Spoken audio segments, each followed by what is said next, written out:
Genuine Fraud by E. Lockhart is a young adult thriller focused on an 18-year-old girl named Jule. In the first chapter, we find Jule living the life in a fancy hotel in Cabo San Lucas, Mexico. She meets a woman named Noah at the gym, makes conversation using the pseudonym Imogen, and they plan on meeting for trivia later.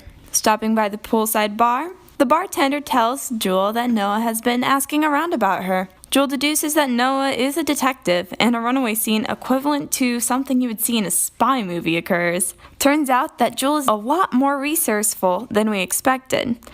Unfortunately, Noah ends up confronting Jule by the end of the chapter. Now, from here things get more interesting. You see, the book isn't written the way you would expect. It's written backwards. Each chapter rewinds the clock, starting at chapter 18 and counting down to 1, then popping back to 19 for the grand conclusion. Another thing to note, our friend Jule quickly proves to be an unreliable protagonist.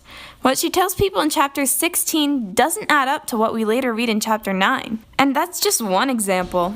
The lesson here, don't believe anything she says. She is very good at lying, and accents, and disguises, and fighting. You get my point. A forewarning about this book, it does contain some graphic themes. There is murder and there's frequent mentions of suicide. Expletives are spoken often enough, though nothing expressively harsh in language.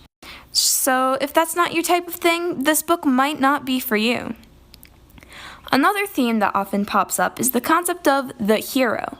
Commonly, the hero is perceived as this strong, handsome, powerful dude who comes running to save the girl. Or, if the hero is female, she's commonly ultra pretty with a model-type physique and too much skin showing. She knew that women were rarely the centers of such stories.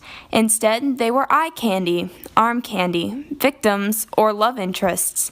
Mostly, they existed to help the great white hetero hero on his epic journey. When there was a heroine, she weighed very little, wore very little, and had her teeth fixed. Jule often views herself as superior to the heroine. Strong with a muscular build, on the shorter side, pretty enough but not drop-dead gorgeous.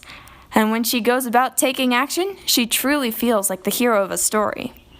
Directly after finishing the book, I planned on rating it a 4 out of 5 stars, but after going back through it to create this, I bumped it up to a 4.7 out of 5.